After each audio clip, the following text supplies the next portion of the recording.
It's recording? Yes. Okay, so today is the August 8th. My name is Alves. I'm here with my colleague and friend Adolfo Romero, interviewing Dr. Sarah McNamara. So thank you so much, Dr. McNamara, for joining us today and talking about your tenure here at SPOHP and also about your new amazing and thought-provoking book, Ybor City, Crucible of the Latin South. Thank you so much. Thanks for having me. I'm excited to talk to you all. Thank you. So let's get started by talking about yourself. Tell us about yourself. Who are you? What's your name? Where were you born? And where did you grow up? So my name is Sarah McNamara. As you all said, I'm currently an assistant professor of history at Texas A&M University. I am one of the rare breeds. I am a Florida native. I was born in Tampa, Florida, and my family is also from Tampa, Florida. My family came to Florida on my mom's side. My family came to Florida via Cuba around the turn of the century, and they worked in the Cuban cigar industry in Ybor City, Florida. So I am third generation from Tampa, and my family is from Ybor City. And many of those questions about Cubanidad, about Latinidad, and about the space and the place of Cubans and Latinos within Florida is what motivated my own work. But it took me quite a while to get to that point.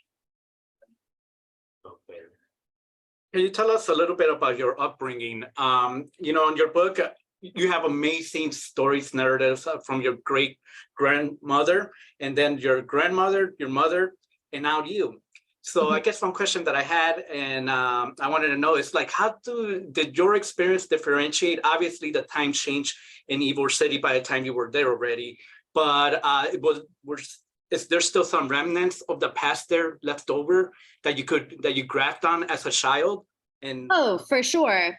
So one of the things that, at least in the process of going to graduate school or learning to think about Ybor City critically, is that I had to, which I think is something that many people have to think about or get the tools to think about, is that what seems typical or normal, whatever that word means, or whatever our environment isn't necessarily known to other people.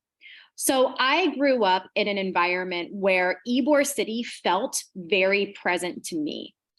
The way that I write it in the book is that my grandmother, Norma, that she was on a one-woman mission to be sure that my sister and I never forgot Ybor City and that we knew what it meant to be of and from Ybor, right? From this specific generation, from this specific culture. And to me, when I was an undergrad at the University of Florida, being of this generation or being of Ybor City or of Tampa, what we call Tempeña, didn't really seem different or notable to me. It was just as typical as like having a drink of water. And it wasn't until I was in undergrad and when I became involved in Latin American studies and Latin American history, and I also was a Spanish language and linguistics major, that I started to learn what other people thought of Cubans in Florida. And it's interesting, right? Like you only know what your world surrounds, or the way that I say it to my students, your world is only as big as you allow it to be. And oftentimes, right, our world is our immediate environment in our neighborhood. And when I began to learn about what others, and especially popularly, and become more involved in politics, who Cubans were, it didn't align with the stories that I learned growing up. And it certainly didn't align with the politics that I knew people ascribed to in the communities where I was from, which the point that I make in the book is that it also broadly doesn't align with the trajectory of politics within Tampa and Hillsborough County. Right, that's one of the things that makes it distinct from Miami, is that it has a consistently progressive Latinx voting pattern. And right now, in the midst of all of this political change, it is the only major county that is still holding on to a Democratic mayor and a broadly Democratic city council, right, and inner workings of how the community operates. So I began to ask questions about this from being at UF and looking to understand myself and what that means in relation to history and the world around us. Yeah, that's super interesting. That you, it's super. It is super interesting that you mentioned how your personal trajectory, and your personal background, your familiar background, influenced your professional trajectory, because we can see that and learn that from your book, right? It's clear that your passion about Ybor City, but it's also clear, and you make it clear the reasons why it matters, right? So my next question is related to how, thinking about your book, thinking about your personal background, how oral history became the core of your work. Right. So like many people who are telling stories about how do we speak about it in history, right? When you're telling stories about groups who are historically marginalized in historical narratives, archives are filled with papers of people who somebody at some point already decided was important. So unearthing those archives means talking to people and in many ways creating them, but also going in and finding additional documents themselves. I talk about stories that when I go to interview people, those who share their personal documents with me, or, you know, what somebody's abuelita like had in their attic that they never thought was important. And they're like, hey, like, I think this person might be interested in this. You want to look at it. And those things became incredibly essential to me. Not just that, but also the work of other historians. So I have the advantage in writing about Ybor City that around the 1980s, there was a group of professors who did decide that Ybor City was important and who did decide that things should be remembered. And they made this decision amidst massive changes within Tampa and Hillsborough County and Ybor City specifically at the time. By the 1980s, the cigar factories that were once there, they were now vacant. Many of them had been razed, but not all of them had.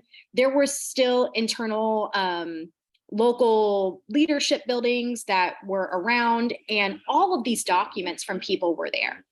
So, like, notoriously, Gary Mormino, who's at the University of South Florida, tells these stories of people who he had interviewed, many of whom their interviews are in your archive. I had much to gain from the work he did. He would get calls and drive up to these buildings, and in mass, right, the city would basically donate everything that they found to him, and he would then take it to the University of South Florida archives.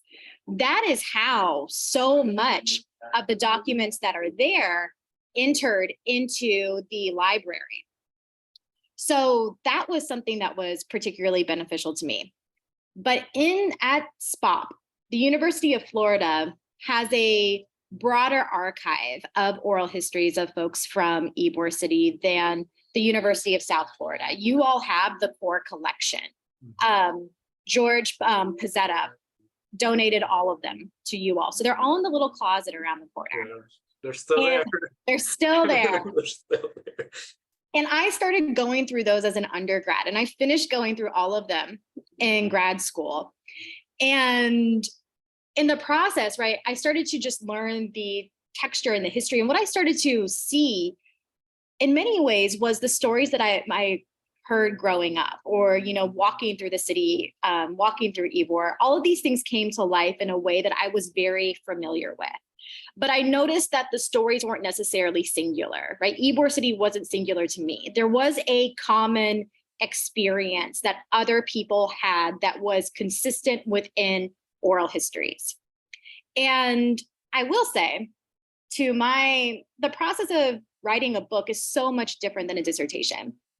If you were to look at my dissertation, there's not a sentence or a word that links the two of them. And if anything, one of the critiques that came out of my dissertation defense that I'll never forget, Oops. Oh, I got it. Yes. I paused. Yep, as soon as it did it. So one of the critiques I received from my dissertation was from a historian named Katie Turk. And what she said was that I had the tendency to personify entities, which meant that I wasn't bringing people to life. So when I sat down to write the book, one of the things that I wanted to do, and right, you all have asked me a lot about like my personal background and everything, was that I wanted people to feel and understand what it means to be Latinx and live in Florida. I wanted people to know what it means to see and to experience Florida as it shifts through these different phases that I explain.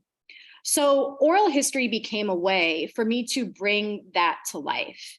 And it was incredibly difficult to do through women. By the time I began this book, many of those of the older generation had passed away. But there were historians who had done their own interviews, especially with women, and just given me the tapes. So I had those available to me, and I had also done interviews myself. So I did a lot of work inverting things like, hold on, that is my fault.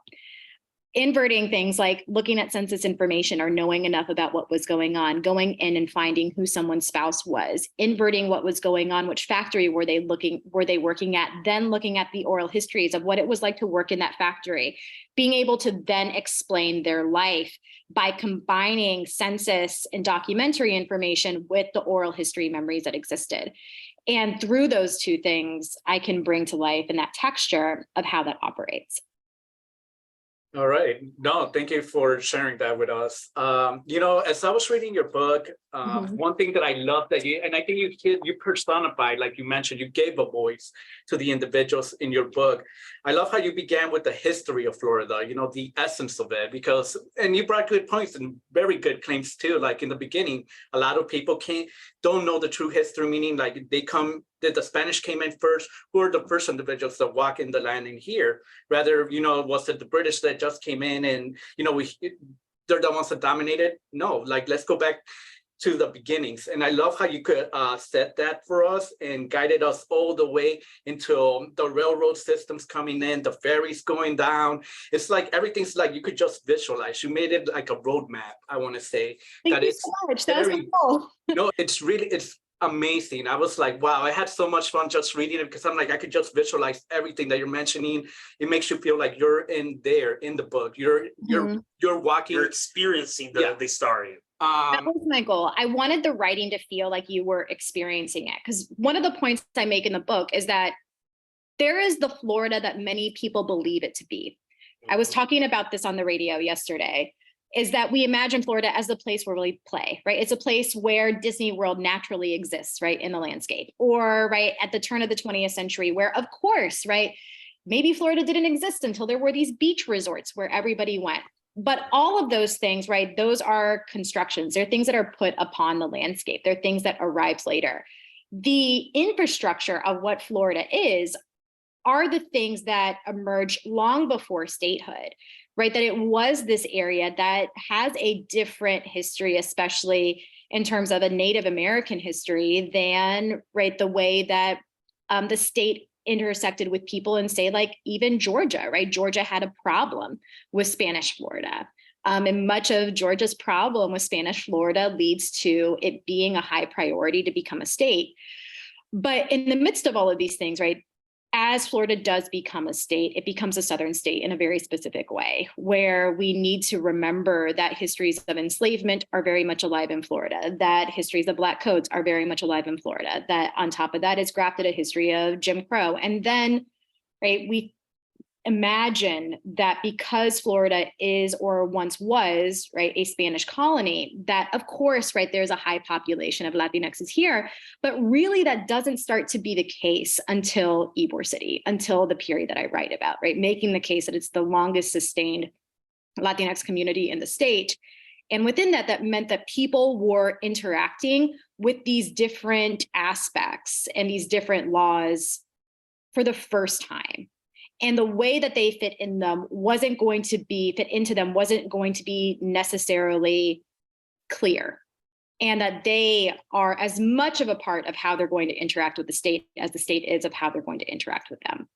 And there's many ways this could have gone, right? There are I say at the beginning of the book that most of these stories and most of the histories that exist about Ybor are of that earliest period because they are fantastic, right? There are these big moments of resistance, right? There was an entire general strike in the entire city that shut it down and people went to Cuba. Like there was no production of cigars, which meant Tampa didn't function. Because they didn't build a bridge that the city had promised that the residents of Ybor City needed, right? So having that amount of power is notable. And that's because basically nobody lived in Tampa. And the majority of those who lived in Tampa were then, right, those working for the Cuban cigar industry. So they had this massive amount of power. But that level of power and influence doesn't remain consistent. It doesn't remain consistent as the city grows.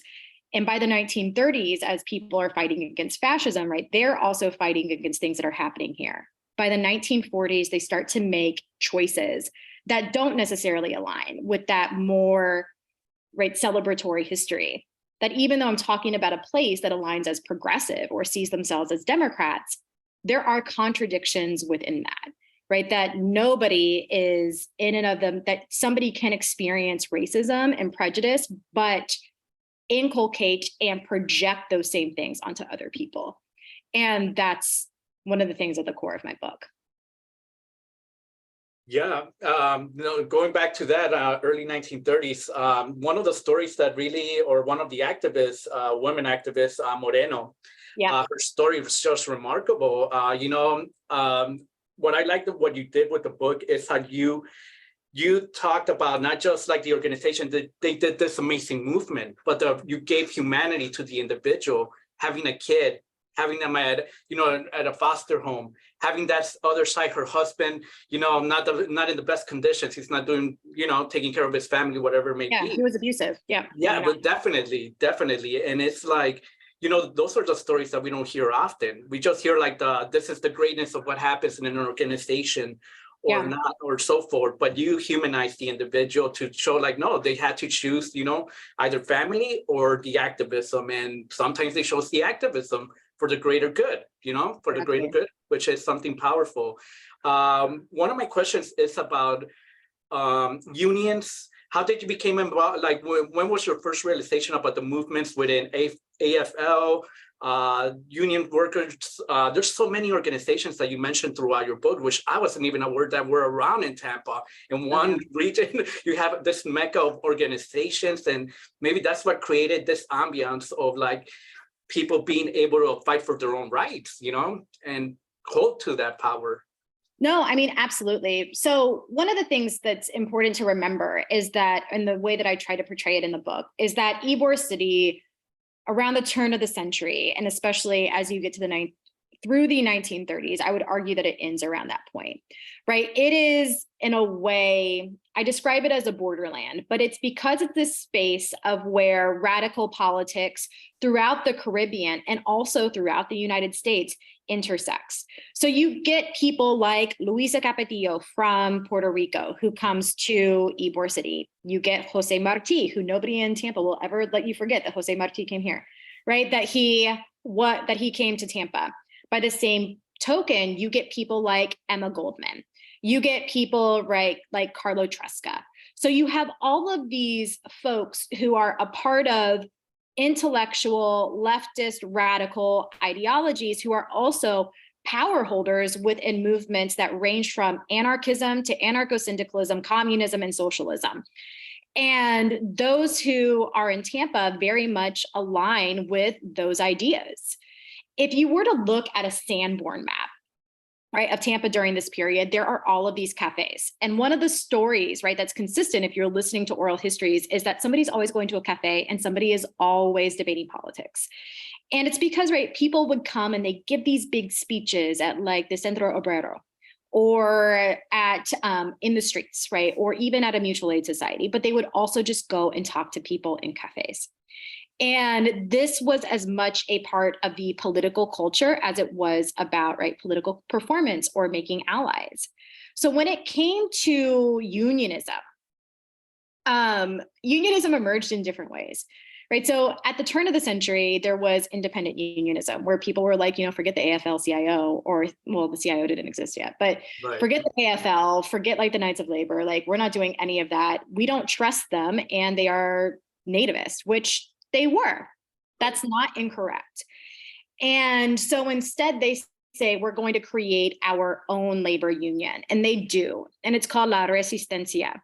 And La Resistencia follows a model that emerged and that existed in Cuba. So they very much graft that onto Ybor City.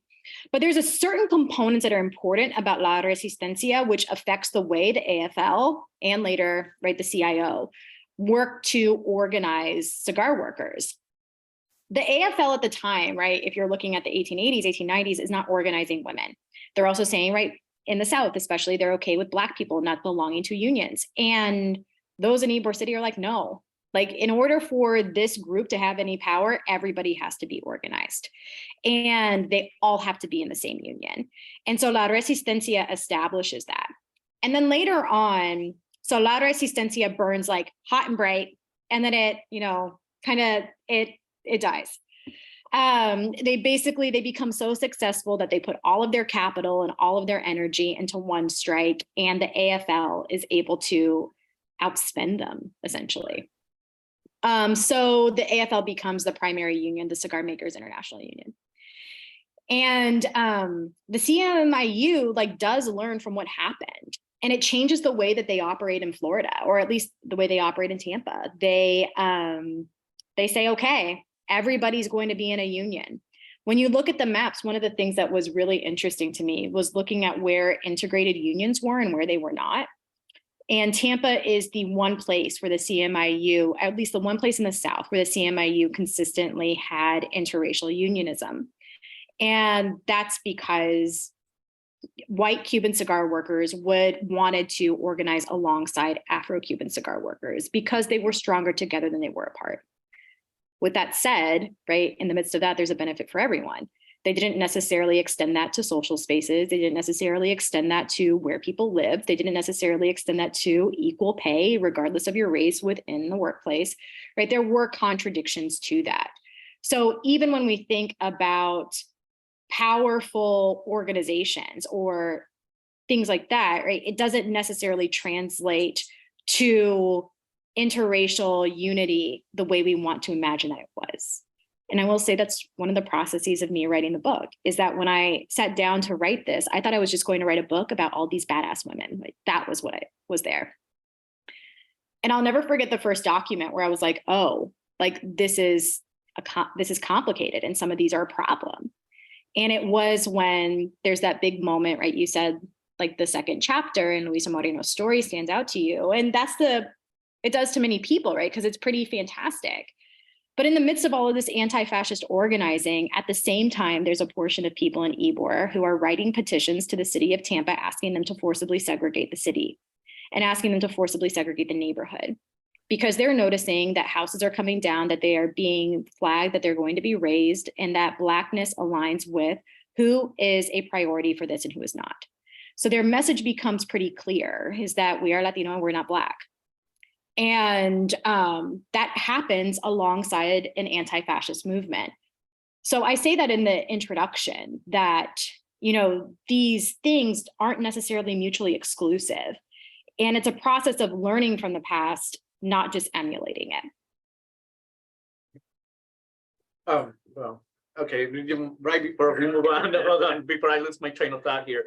More than ever today, it's very important. Everything that this book is very important, with unions coming back to play, it's kind of, we're like going back in the pendulum from one thing and going back over here. Yeah, unions are having a moment right now. It's a moment. And, a lot of the work, what I want to do is with unions, is with providing the voices to the individuals, to the communities, and I think your work, this book is marvelous. It's almost like a template, I want to say. I'm like, if you want to do like some type of organizing, how do you like bring back those voices? How do you effectively organize? And you see through trial and error, some organizations come and go. and it provides sort of a guide. And so I'm very grateful to have read this book because of one of many reasons, but it provides like sort of a guide, and it makes me question a lot about even about how unions are effective. Are they effectively working today? Are they doing what they're supposed to? Or where's the link that's broken in between?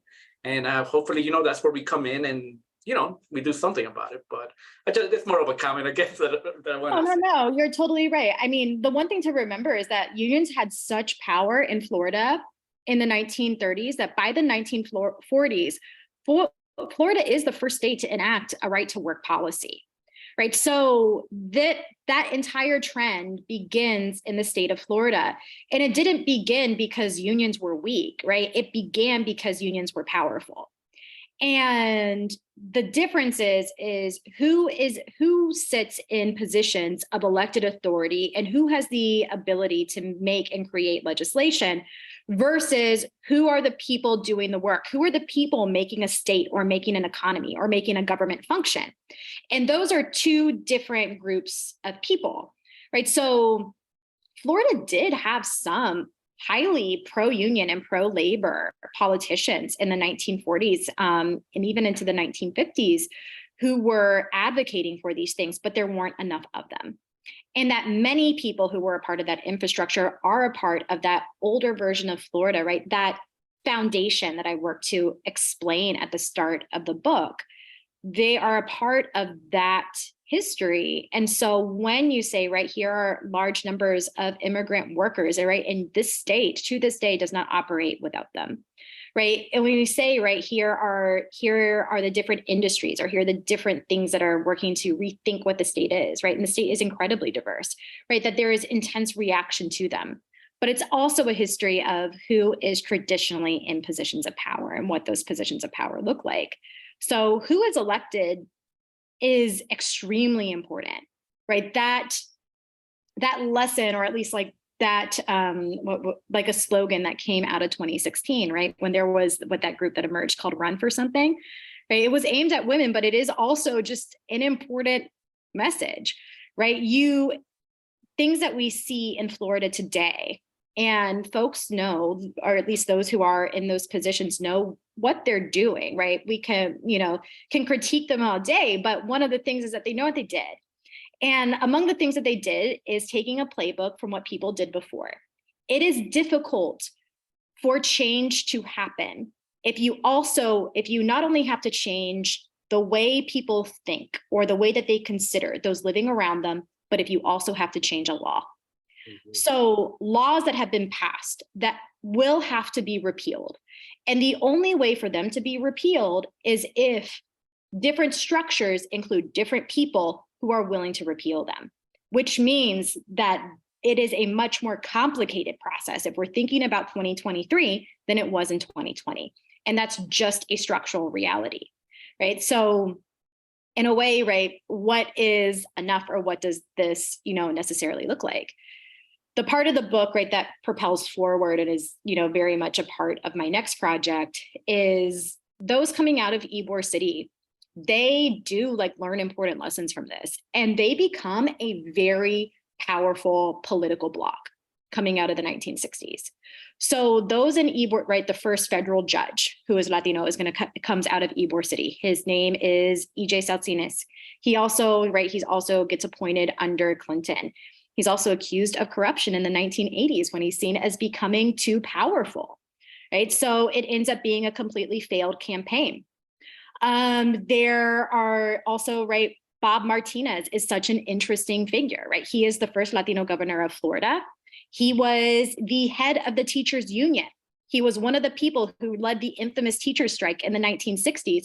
He's elected as mayor of Tampa as a Democrat, changes his political party, and runs for governor as a Republican, as the demographics of the state are changing, right? So those choices are important to understand, right? But he also changes his political party in the midst of there being this very McCarthyist campaign in the 1980s against this group of Latinos who became super powerful in the state.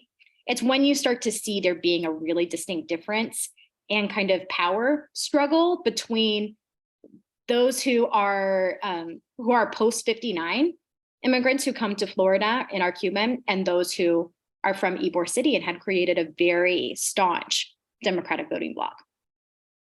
Right? Thinking about your book and thinking about SPOHP, one of the main things that we do here, of course, is to give voices to people. And another thing is to really empower individuals through oral history. How would you say that, or how do you really see SPOHP's role, the role SPOHP played in training researchers and scholars like you? And how do you see, how would you say that your book aligns with your tenure here at SPOHP? Right. So SPOHP, for if anybody's tuning in because they see my face or they're not familiar, it's the Samuel Proctor Oral History Program, which is at the University of Florida. And we were talking about this beforehand, right? Because there's only so far I can project. I was the first intern at SPOHP way back in the day. By back in the day, 2008, I believe I started in the spring of 2009. No, it would have been in the fall of 2008 as an intern, and then I did it for the full year. At the time, I was working on my undergrad thesis, which was about Ybor City. So I've been at this for a really long time. But through being at SPOHP, right, I was introduced to a different form of archival work and narrative telling. And oftentimes, right, when you're in history classes, right, you are interacting with things like journals or the people's diaries or newspaper clippings, right? And there is this fallacy that because something is written down, that it's accurate. Whereas somebody's memory, right, and listening and talking to them, that it can be misremembered. People lie all the time on paper, right? If there's anything that history can teach us, it's that, that is how that works, but also that people are the main characters of their own movie, right? That is just, so when you're reading a diary, when you're reading something else, right? At times people will be brutally honest, but at times, they are explaining to you the world or the events or their day through their own lens, and even justifying or making clear, right, who they are. Oral history, right, it taught me, or at least SPOHP taught me, that oral history can be incredibly honest. In my experience, especially when I'm talking to people from Ybor, many people, what they say to me is that they never really thought of their life as important. And I'm oftentimes asked to come back and interview people again or longer, or there were things that they didn't tell me that they wanted me to know. And I found that to be incredibly empowering. So at my book launch, which happened in early May, and I insisted on doing it in Ybor City, and there's not an independent bookstore in Ybor City. There was no place to do a book launch, but we made it happen. There was a great bookstore in St. Pete that drove all the way across the bay to come and do it. And their name is Tombolo. Highly recommend. You should buy the book from there. They drove across the bay to do it so that I could do it in the community, because that just wasn't going to be possible without a lot of orchestrating. And the woman who mediated my conversation, her name is Carmen Alvarez. She is a Latinx book influencer, and she has a great TikTok and Instagram called Tomes and Textiles. She's incredibly creative. One of the things that she said to me, and she spent her whole life in Tampa, and her family lived in and out of Ybor City in West Tampa, is she read it and she said, none of the people who you talk about are the people who are revered as important within the city of Tampa and Ybor City, right? That they aren't the big names, which would be the family who owns the Columbia restaurant, right? Or, right, the people, I do talk about the Mantegas who own La Gaceta, but, more in the context of urban renewal and as a group of people who are trying to figure out, like, where do they fit as a community is changing? And, it is complicated for them. But she's like, you introduce a ton of different people who we would have never known. And that was my goal, was to think about the community not as, right, the the business, organization, or what do they call it? Like the business bureau's way that they portray Ybor City, but what it was like to live there. And that's through the names of people who were working in the factories. That's through the names of people who we didn't necessarily think were important. I did that I was also reading testimonials where people would write their own stories. And then I would highlight the names of, right, how I told you all, of their moms. And I would go back into census records and to find all of this information. And I could link the things that they described that they experienced with their moms with the actual records of the women and be able to bring women to life. Because the reality is that oral historians didn't talk to women during this earlier generation, but also very few people write about women because it is harder to unearth individual experiences, but you can do it. You just have to think differently. And that's what SPOHP taught me. So the work of bringing to light different stories and talking about people beyond the headlines, or saying that broad members of the community matter in this specific way, and that their lives are worth remembering and are indicative of these broader historical forces, is as much connected to SPOHP's mission of social justice and memory and recovery as telling the story itself, because it's broadening who is a part of that discussion. Right? When we see legislation and things that work to narrow who we're talking about, that is very much in reaction to the reality that I'm so sorry about my cat, that as demographics change, right, and as we start to tell these different stories, it's not that Florida isn't what it is now or that it hasn't been forever, right? By the end of my book, I'm saying Tampa is a majority minority, right, community. It's a majority minority city that different people are saying, right, there is a history here too, and there is a stake of all of these people within the histories that we tell, and that they're not extra, they're not an addendum, they're not, right, how people often describe like history as a river and then there are these offshoots, right? That's not how it works, right? Everybody is a pebble within the same river and they all intersect in different ways. And all of these histories create a intersecting reality that is how history operates. So it's not additional, it just is. It just depends on who your narrator is. And we can expand those narrators, right? You could tell the entire story of Ybor City from the Ybor family. You get a very different story if you did that than the one that I tell.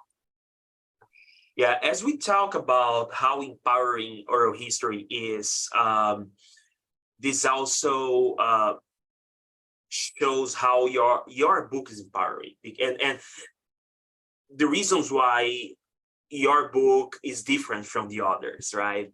Yeah. Because even though oral history is empowering for the individuals who are being interviewed, what we can see and learn from your book is that it can empower the audience as well, right? So your book is not about only empowering the individuals who were interviewed or those families, but it's about empowering your audience through the oral history you do, right? So that's really amazing.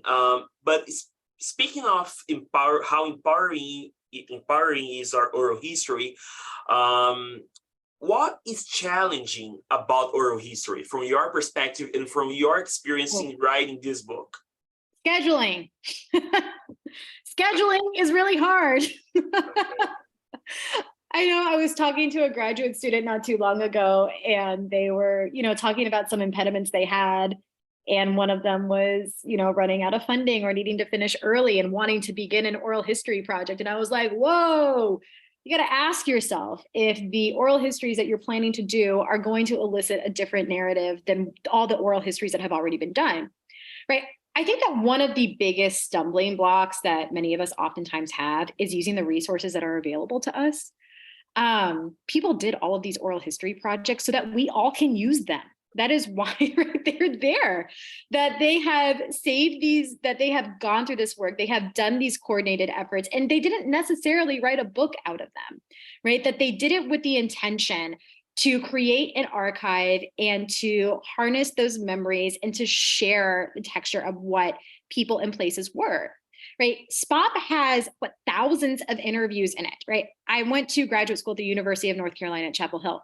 Thousands of interviews, right? Openly available, right? So in my experience, scheduling is really, really hard, right? You can find a person and then you can reach out to them and they, then have a doctor's appointment or something happens. And then you have to push the interview.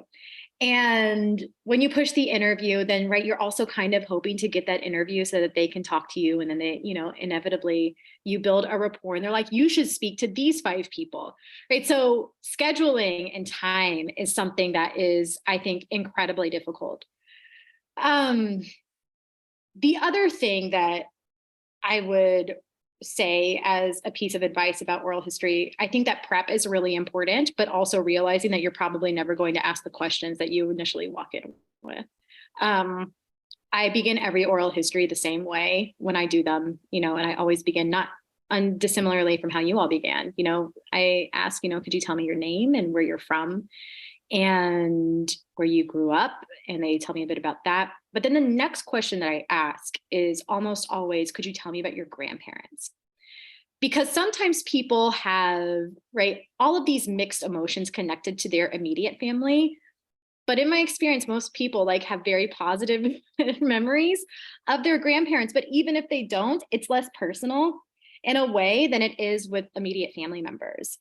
And I ask the same questions I asked them, where are your grandparents from? Can you tell me about the community they grew up in? And I begin there and then unravel from that point, because it allows the interviewee to become comfortable in what seems like a low stakes conversation before we start talking about them a bit more. So that is another one. But really, as I think back to it, right, scheduling is on my mind. The last thing I would say is to not underestimate how much energy it takes to do an oral history interview. One of the major components is doing, right, what we all call active listening. So that is where you are actively listening to the interviewer and interviewee, and you're keeping up with what they're saying. And you are listening while thinking 2 steps ahead of what's the next question you're going to ask. And the process of doing the interview should, if you're doing a good oral history, feel like a conversation. And the person in the room should feel comfortable, which again gets me to talking about your grandparents, because if you do that, they start to forget that there's a recording device sitting in front of them, right? Because it's nerve-wracking. But it gets them past that point to where you can have a conversation where the equipment kind of falls away. And if you are actively listening after an hour or 2 hours, you are as white as the interviewee leaves feeling really empowered and excited. And I leave feeling exhausted because, right, my mind has been being present and there for the person who I'm interviewing and giving them that time and that respect and all of my attention. But my brain is also working and saying, I have this person for 2 hours. What is the next question I'm going to ask? Those are the major points. I'm trying to think of the last one, which I don't know if you all have ever listened to yourself in oral history interviews. Yeah, I have like, I don't like doing that, but it's good practice though. It's good practice. So, where you come short and where you could build up from, Right. So from SPOHP, I actually, as an undergrad, I think I had less, I was less nervous at that point. I was just like, yeah, let's do this. And I would do oral histories and I would just play them over and over and over again. But as a grad student, when I was at UNC, I took an oral history course, and one of the things we had to do was to listen to the oral histories that we conducted and to identify our verbal tics. And mine is the So even in me having this conversation with you, you'll probably notice that when I'm waiting or I want to say that, or I'm listening to you guys, you two, I just close my lips and I pierce them together because I'm avoiding saying, right? And that is one of the strange things, right? There's so many things going on. There is the person who you finally got in the room. So you want them to have a positive experience. It is the process of setting up the equipment and making sure you don't mess up. Be sure you have backup equipment. Always use your iPhone just in case, right? So having the equipment set up, making sure that you can create a comfortable environment to where the interviewee eventually forgets that all of that equipment is there. So there's just the two of you in the room, actively listening to the interviewee so that you're giving them that respect, you're listening to them, but also doing your job as an oral historian, which is remaining in control of the interview, right? Keeping people on task, which in my opinion is easier to do when people don't, think they're necessarily important. When you're talking to an elected politician or somebody else, they already have their story in their head. And it's that group of people who it's harder to break, because you have to get them to talk to you as an individual rather than as the performance of the office or the person who they are, either in their professional capacity or something else. So your job is to get them the person, right? And then you go in with a group of questions, but we're not sociologists, so we're not bound to ask people the same set of questions, and we're not actually interested in doing that. We're interested in understanding everyone's life on their own terms, which means you can prepare all you want, and there might be certain high points that you want to hit, but the rest is going to depend on the conversation that emerges, which requires you thinking of the questions while you're listening to their story ahead of time and making sure that you hit those. And the last is, right, thinking about the recording. I now have certain things that I do and that I don't do, but the action of like pursing my lips and looking is the reality that you are sitting next to a person. So you can't not do things like, right? They're looking to like see that you're following them and that you're doing things. So I had to learn how to adjust my in-person behavior to where I still looked engaged without sounding like I was, releasing some individual beat on on an oral history recording from going constantly. So those are the major, at least, points in my mind that I learned those through SPOHP, the approach, and then over time, you learn oral history through doing them, really. Thank you for sharing with us sort of like the oral history process and how to go about being a good interviewer. I think that's definitely helpful, especially with everything that you've written there. Like for any student, any grad student that wants to keep going and doing this type of research, qualitative research through oral history methodologies, I think that is the most effective. I've been here for 4 years now, and you hit it on the nail, all the points exactly. And I was just like smiling all the time because I'm like, yep, I don't even have to say it. That's exactly everything you said. Yes to it. It's just the true experience of how it is and being in the, after so many field work experiences that we've had over the years. It's just every time you learn something new. But like you said, we're not here to study people. We're here to learn from the people, which is a very important factor. Dr. McNamara, our colleague over here, Gabrielle, would like to say has a question for you. Go ahead. Hi, Gabrielle. Hi. So I don't have any prepared questions. I learned about this interview like 15 minutes before it happened, but I grew up in Tampa as well, and my family they're like Iborese, themselves as a joke. So it was just fun to hear that someone else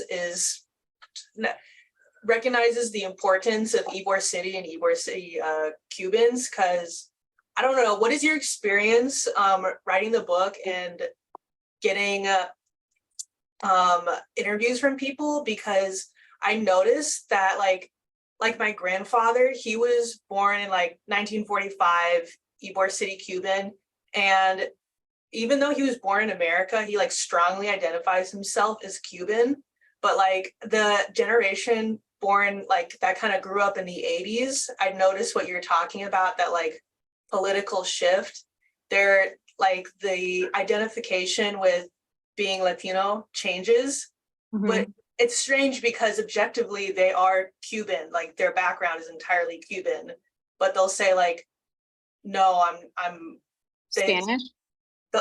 They'll claim that they're Spanish.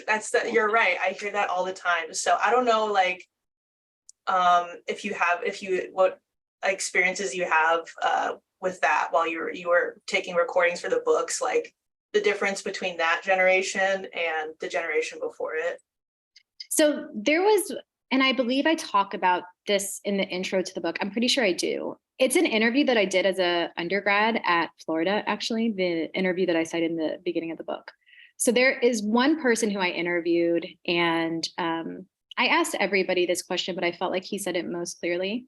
I asked him if he identifies as Latino. And I was either in undergrad or just after when I did it. And he had a pretty strong reaction, right? And this was a person who was born in 1931. And he said that Latino is a word used to describe people who have recently arrived, whereas he would be okay with being described as Latin, as Hispanic, as Cuban American, or Spanish, right? Any of those categories to him aligned. But to him, right, a larger category that is a newer word, right? I mean, that's true, right? Is a newer word for him, right? He didn't necessarily identify with.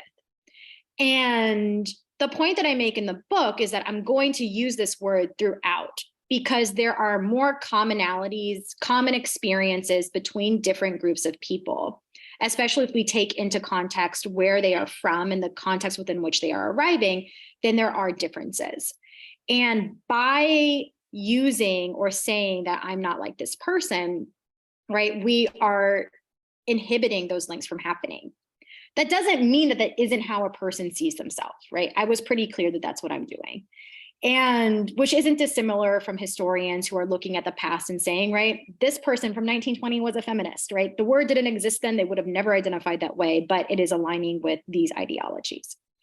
So the other point that I make in the midst of that beyond terminology is that I say that migration patterns matter, right? So the migration pattern that you or your family is a part of has an influence on how you understand yourself. From what I've gleaned, which I can also like bleed in the personal a bit, and I understand that in a sense. The large group of Cuban migrants, right, who come to Florida in the wake of the Castro Revolution, right, are larger in number, are highly concentrated in South Florida, but not necessarily just there.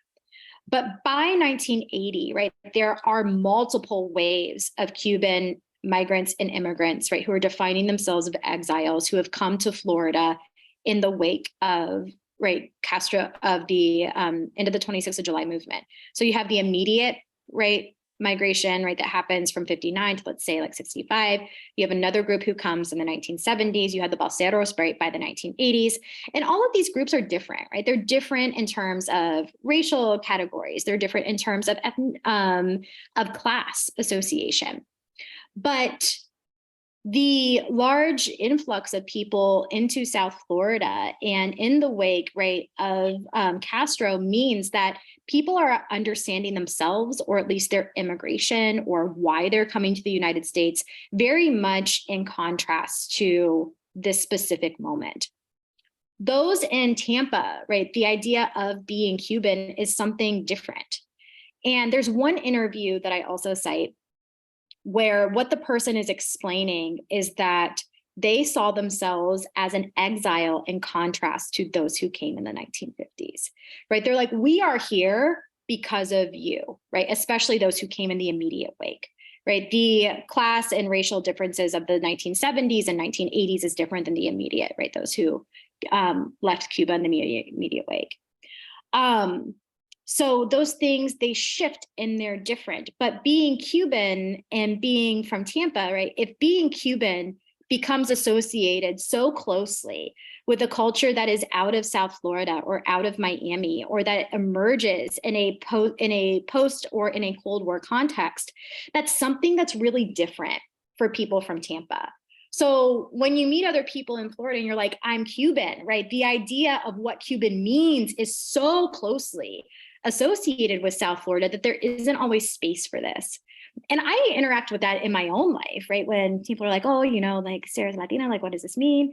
And I'm like, well, my family's from Ybor. I almost always say my family's from Ybor before I even mention the word Cuban.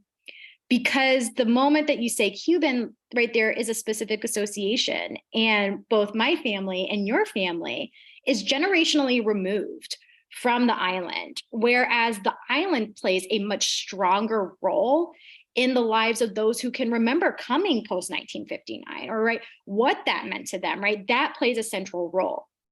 In the book, the thing that I talk about is that as generations moved away, Cubanidad came to mean something in Florida. In many ways, right, the end of Spanish colonialism on the island, and right, the birth of the Cuban independence movement, people become or believe in an independent Cuba, or what Cuba can be, while in Florida. So it becomes very connected to that specific experience, and it's different. And it isn't, people still lived on the island. There was still a lot of communication. People were still going back and forth.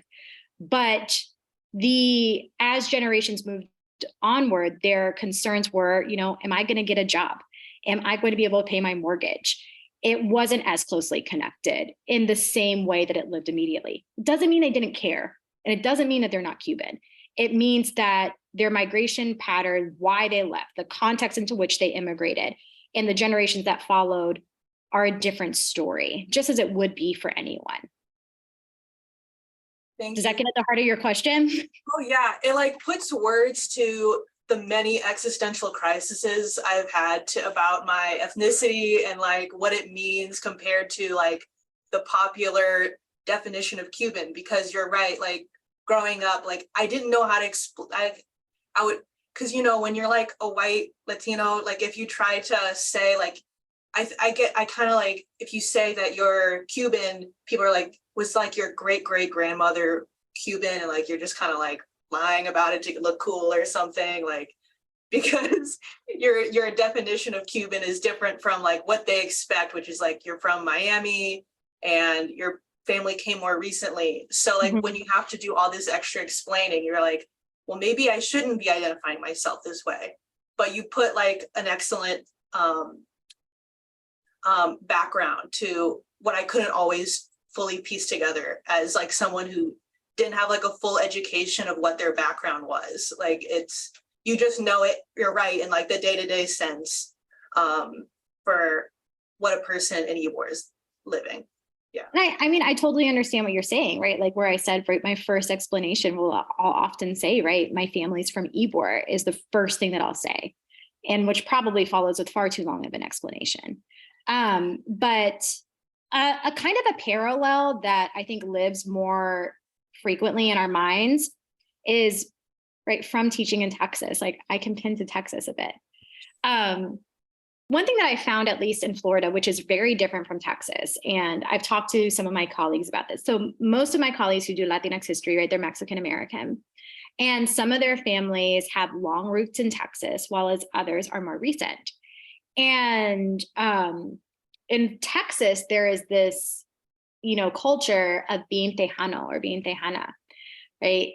And being Tejana or Tejano is kind of like the Tempeño thing, where it's saying, right, there is this long standing, right, Mexican and Mexican American experience within the state. Somebody can say that they are Tejano and they may be Mexican American and have been in Texas for hundreds of years. And that sense of identity and being Mexican American in many ways, right, lives a bit stronger in Texas in a way than I've experienced it living in Florida with more recent generations. And a part of that, right, is also the context, right, the population, right, the Mexican border is right there. There is a closer, right, a more intimate relationship, less of a barrier in some ways in Texas. But in Florida, right, the process of Latinx migration, it is much more recent, right? We might not think of there being a large increase, right? Initially, we can say the 1860s into Key West, but really amping up 1870s, 1880s, and then creating Ybor City by the mid 1880s and onward, right? That is much more recent than thinking about what the long-term population of Texas was. And the goal of those people and the shifts that they went through happened within a very short period of time. And the way that I have explained it to a colleague is that oftentimes what you'll find is that people arrive and they want to be American or to say that they are American, right? So it's not only the shifts that happen within themselves, but also efforts they make through their kids or through their families, right? of not preserving language, but still like passing down traditions of what different things were. And that happens and it lives and it's very much alive. But also, right, being Cuban American is less known. It's very understudied. Florida is very understudied. So those are components of why, right? You, again, like know what you interact with. And even in school, people interact with Cuban history or Cuban American history much less. There aren't going to be the same fabulous moments of like Cesar Chavez and Dolores Huerta, where you can not only like learn about them right through unionism or through histories of civil rights, but through, you know, every documentary that you can interact with online, right? If there is a story that's going to be told, it's going to be that. This is a different one, and people are less familiar with it, which, you know, means that when you talk to people, they're also less familiar with what it means, you know, to live your life as you do. Your answer to Gabrielle is excellent and kind of leads to one of the questions that I had about your book and about, because, and I promise that's one of the last questions, if not the last questions, the last question, but because we talk very often and we really discussed how powerful is oral history in your book, thinking about the audience, how impactful is oral history in your book, but always thinking about the audience. But this book, like Ybor City, is also about your story. It's about your identity. So how was that for you, the process of writing and the process of discovering, like excavating and learning your own story from different perspectives? I mean, how was that for you? Because this is something that I can't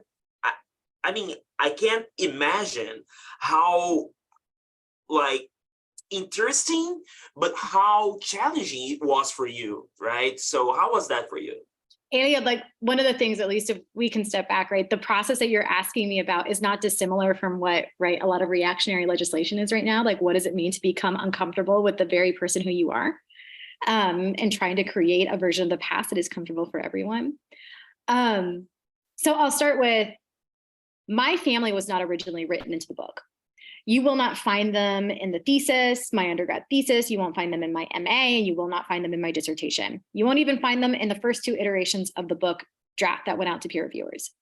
It took me a really long time to be comfortable writing about my family in a direct way within the book. And it wasn't necessarily the idea of being uncomfortable about telling certain stories. There were also, right, professional concerns. Within the last 12 months, right, we talked about, or we haven't talked about, but one of the things that has made its way into public discourse is the role of the personal within the historical, right? What does it mean for historians to be open about having a personal stake or a personal relationship with the stories that they told or that they tell? Women's historians, African-American historians, Latinx historians have all, or Asian American historians have all pushed against this, right? You get queer histories, you get histories of Latinidad in the US, you get all of these different forms of inquiry by people questioning and saying that it's not just about what you find in an archive, right? That a historian may have a personal stake in what they're doing. But that doesn't necessarily mean that they can't think about it critically, right? So doing those things is something that is important in many different avenues. But in terms of my own comfort, to me, you know, doing that within my first book was something that I was a bit scared of. I was like, you know, they can call it me search, or I've had, you know, how do I do this in a way to where it's still leading the reader toward the historical point that I'm making and not becoming like a story of my grandma, which is a line that I really work to walk. So the broad narrative of the book, I have used family as sources, or I have, you know, alluded to them in different ways. But within the broad narrative of the book, right, chapters 1 through 4, I don't really identify my family members beyond pictures, right? They are in there. You just don't necessarily know it unless you look at the footnote.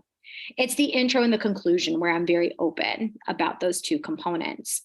And my choice to do that was to make it not just about me, but to say, right, that there is this personal connection.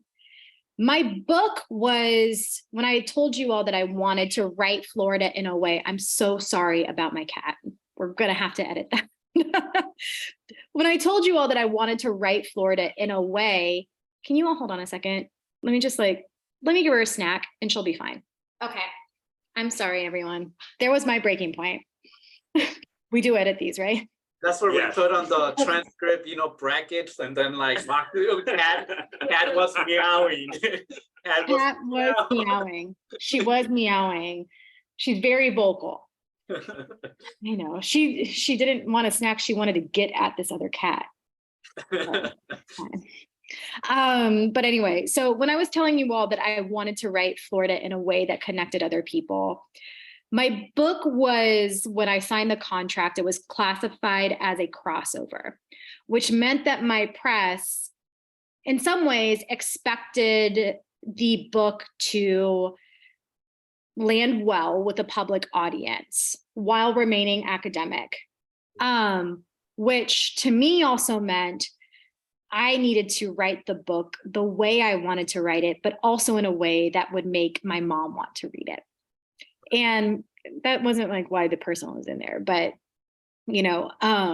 but people connect to stories where there's heart or where there's investment or where, in a way, the author is illustrating, right, building a narrative. And to me, that was the easiest, or not the easiest necessarily, it was very hard to do.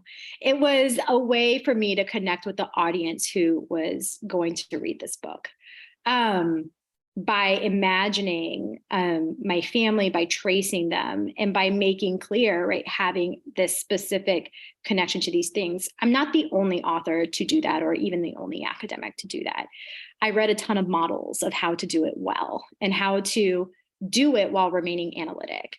And it was one of my peer reviewers, she's also blurbed the book on the back, Vicky Ruiz, who, when she read the manuscript for probably the third time, she just wrote me this email, and her email said, once this book comes out, it's out and you can't rewrite any of it, right? That's just how it is. And then she had an ellipsis and said, where's your family in this? And I was like, oh gosh, Vicky's probably right. So that was when I went back and I reorganized, and I did put people in a different way, but it took me a long time to feel comfortable with that. And it wasn't something that was natural. But now I'm really glad that I did. When I'm in Tampa and when people read the book, they don't necessarily say much about my grandparents, but it does make it more readable for a general audience. I'm hearing from people who are assigning it in grad classes that to them, the way that the intro was written or that those stories were incorporated can be an example for how to write a really strong, right? One person said to me, what an introduction has the power to do. So that method to me was really effective. But by the same token, that's not the only way to do something. People should do what makes them feel comfortable and what allows their writing and what allows them to connect with an audience in the most effective way. But to me, that was it. I mean, it was the reason that I wrote the book, and Vicky had a point, right? Once it comes out, that's it. And if I'm not being clear about why I did this in the first place, then when am I going to do it? Yeah, I think that was a really extremely effective way that you did it's like your positionality, you're placing it right in the beginning, but you're doing it through your great grandmothers. Yep. And that just on its own, it speaks louder than anything else, because it's like you're affirming your stance, where you stem from, where you come from, where you identify from. And so as a listener, it's like, do we validate this individual that's speaking about Ybor City? Yes, you do, because number so one, on the local level, it certainly played that role. But when I had to think about who was I going to position, right? For me, the natural person would have been my grandmother. But because my association with Ybor City, right, in many ways lived with the women in my family, and the book is about Latinas. So, right, beginning with a woman is essential. But when I thought about how Ybor became what it was to her, it was through her grandmother, right? That's how she learned to understand who she was. And I knew that she was the first one to come to Tampa from Cuba. So her story allows me to do what the introduction needed to do, which is to introduce the idea of migration, walking through this community, walking through the reality that the book stretches multiple generations, and to place that within the idea of the reader. So, it is like a bit through the intro before you learn that I'm related to anybody about whom I'm talking about. But the first stab that I took at that intro didn't include my grandmother. It only included Amelia Alvarez. That came through a workshop that I did. And somebody was just like, more grandma. And they're like, because for real. I was they're like more grandma. They're like, because she's the one who like learns to be Latina in many ways, right? In this association. So, that was how that happened. And the photos, the pictures, walking in the march right there, and you even like tagged her right there. That's her. I was just like, wow, that's just like, who, I don't even know, like we have even those type of photos, even similarly to that level that, the movements, what was going on. I don't know. It's just like the validity of the book, what you're trying to state, what you're saying in there. It's just, yes.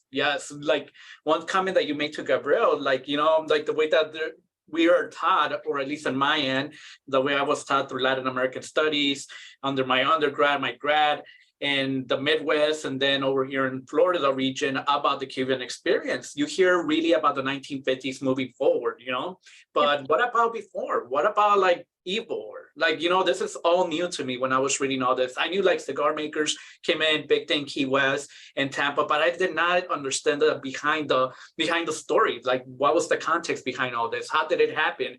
And you sort of like manifested and created all this based off all this archival work, research, put it into context, and then you propelled like your family's identity and like like the beginning of the foundation of the Ybor's town. And it was just like, wow, I was like, I learned so much. I'm just like puking so much knowledge to people about Ybor now. It's so wonderful. I'm like, now I have like a different representation of what a Cuban American is, you know, Latinos, or there's so many ways to define, I guess, but it's just like a whole different perspective that I did not have. And I'm really glad that I was able to get that from this book. So exactly. And I mean, I think that's one of the major points is that especially when we're talking in, public discourse, that there is this impulse to deduce Latinidad down to one specific narrative. Right. But you're talking about people from a wide variety of nations who have immigrated, migrated under a wide variety of contexts within home countries. They've also come to the United States in different moments and in different locations, all of where the space, the geography, the political context of the time has an influence on how that person experiences their own sense of self and migration within a new context within the United States and figuring out what Latinidad means here. Right. So there is no sense of singularity, right? Even within Florida, right? I'm talking about, a specific culture of Cuban Americanism and Latinidad. But that also means that when we're looking at the state, that you're dealing with people who are from Colombia. We're looking at Venezuelans, right? We're looking at Cubans. We're looking at, Central Americans. We are looking at Dominicans. We're looking at Puerto Ricans, right? That amount of demographic diversity isn't typical in all states with large Latinx populations, but it is here. And that means that understanding that everyone is different and everyone understands themselves relationally different as well is an important thing. Yeah, the cultural exchange, one thing that I really enjoyed that I never knew, like with I think you talked about like the mix of like foods, cultures in between, with the Cuban sandwich, you have the Italians, the Jewish, you have all these groups coming together to create a mixture of cultures combined together. And I think that's just part of what happens when you have so much diversity in between. And so what is this new group? What is their identity? It's a little bit of everything that gets created, and I don't know, it makes me think even today's time, What makes me think, because what is it? All the Cubans married either other Cubans or Ybor Italians. And it almost feels like over time we blended into like a different ethnicity. It's like slightly off from Latino, slightly off from European. Like it feels like its own thing sometimes, but it's so small that I never know how to like describe it to people who don't have like a base in Ybor. So I oftentimes describe like Cacciatore's Italian market to people as, so to anyone listening, there's this place called Cacciatore's, which the one that I love is the one that's in West Tampa. And the Cacciatore family is an Italian family. And I explain in the book that Italians oftentimes had gardens or subsidies, that there were many who worked in the cigar factories, but many had grocery stores and storefronts and bodegas. So if today you go to Cacciatore's Italian meat market and you walk in, nobody speaks Italian. Everyone speaks Spanish, including the owners, right? Whose last name is Cacciatore. So, and when you go to say that you want to get food at Cacciatore's, they are going to have, Italian meats and Italian cheeses and Italian pickled vegetables. But the main things that they're going to be selling are ropa vieja, picadillo, plátanos. They're going to sell café con leche and cortaditos. And, the best actually deviled crabs in the entire city of Tampa. And all of these things, are in there. And I talk about it in the book as it being, the way of, knowing your market. Cubans far outnumbered Italians, and they also came earlier. And so if you're going to survive in Ybor City, you were going to learn how to make money in Ybor City. And in order to make money in Ybor City and communicate in Ybor City, you were going to have to speak Spanish.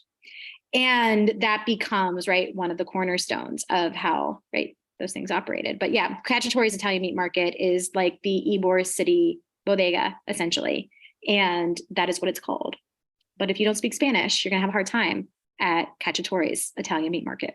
Describing to people like the experience of going to the Spanish market as a kid, and they're like, what is it called? I'm like, Cacciatore's market. It's a Spanish market, but I don't know how to explain to you that it's actually Italian. That's what it's like inside. And I mean, it has the history, and their family figured out a way to survive, and they're highly successful, at doing that. But so yeah, the Cacciatore family, I'm sure, identifies as Italian, or else they wouldn't have Italian meat market on the outside.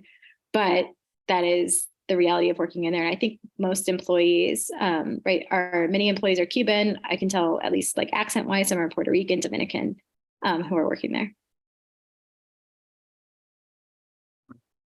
All right, so I think we can finish the interview since we're here for a long time. We chatted a long time. You guys can make me sound real good through editing and get rid of it. No, you're good. You're really good, and your book is really, really good, actually. So I think we could stay here for. We have several questions that we didn't ask, actually. So it's part of the oral history, the way that we do interviews. But before we conclude, is there any comments? Is there anything that you would like to leave the audience with, maybe the next generation, to think about, to consider on how to use oral history methodologies in their projects, or any comments that you would like? Open floor. I think one of the things I would reiterate, and that I often say to graduate students, is don't forget the resources that are already there. I said that earlier, but don't forget about the collections that exist, because they exist for a reason. We have this impulse that we have to go out and do more oral histories all the time for our own projects. And I'm not saying that's not important. It is important, because memories are lost every day through, not contacting communities and interviewing communities. But if you're about to do a project, I hope the first thing that people look for is and you think that you need to do oral histories, that you start contacting and seeing, right? Has this been done? And it doesn't mean that a book's been written, but it means that a collection could exist. And even if that means you need to do more work, it means you would at least have a foundation.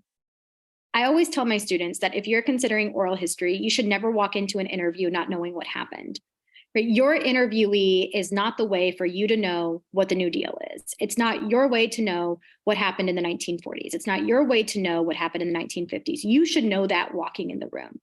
Because if you don't, you can't really have an effective conversation. You're then using them as the research source that you should have been prior to that conversation. So use the information available to you to be that secondary readings, but also listening and just listening to those voices and reading those oral histories. In the end, right, you will likely end up using, right, what gets put on the cutting room floor is so much more than what ends up making it in.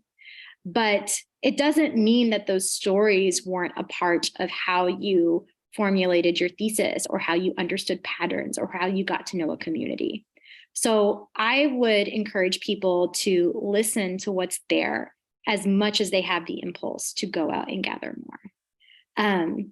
Because those resources are there, they're available, they're taking up tons of space within an archive. And people have gone through a lot of trouble to make things digitally available or to do transcripts or to say like this is accessible. And using them is one of the most powerful things you can do. And then if you need more, right, then go do more oral histories or, look at the project as being another form of recovery and memory making and learning and community outreach. But begin with what's there because people like SPOHP, right, like other oral history programs have gone through a lot to be sure that resources exist. And that's one of the things, in my book, I use a lot of WPA interviews. I use a lot of interviews that already exist. I use some of my own, but I use a lot that other people did. And that's also saying that I'm not the first person to think critically about Ybor. I'm not the first person to walk into this.